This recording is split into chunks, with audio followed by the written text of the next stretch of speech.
A small anti-monarchy protest in central London recently reignited a familiar debate about the future of the British monarchy. Yet beyond the placards and slogans, something else stood out. Many of the claims circulating online about the royal family are increasingly being repeated as established facts, despite often lacking important context. And that raises a bigger question. How much of the public conversation is being shaped by misunderstanding rather than evidence? Here on Royal Scope, we look beyond headlines and social media arguments to examine what is actually known. The debate over the monarchy is perfectly legitimate in a democracy, but discussions become far more useful when they are grounded in facts rather than myths, assumptions, or exaggerated claims.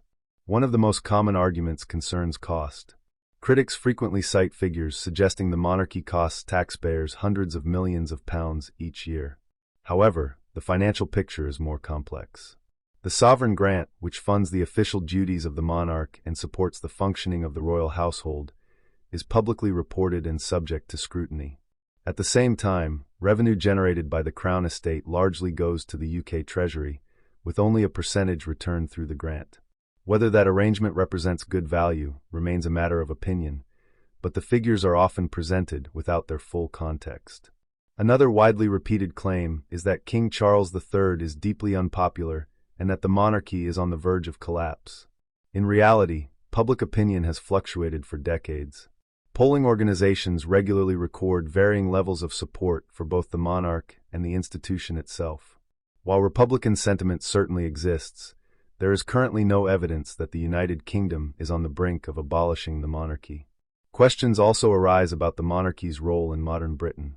Supporters point to constitutional continuity, diplomatic influence, charitable patronage, and state ceremonial functions.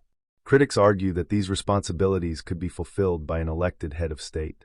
What is often overlooked is that replacing a centuries-old constitutional system would involve significant legal, political, and financial considerations, rather than a simple administrative change.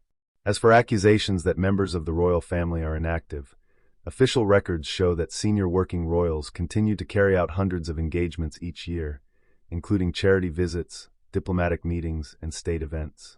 Whether those duties justify the institution's existence remains open to debate, but the workload itself is a matter of public record. And before we continue, if you enjoy thoughtful royal analysis rather than sensational headlines, be sure to subscribe, like this video, and share your thoughts in the comments.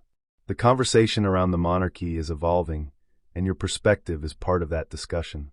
Ultimately, support for the monarchy is not a requirement, nor is criticism. But as debates become increasingly polarized, separating fact from rhetoric has never been more important. The future of the crown will be shaped by public opinion, constitutional reality, and changing generations, not by viral myths alone. And that is a distinction worth remembering.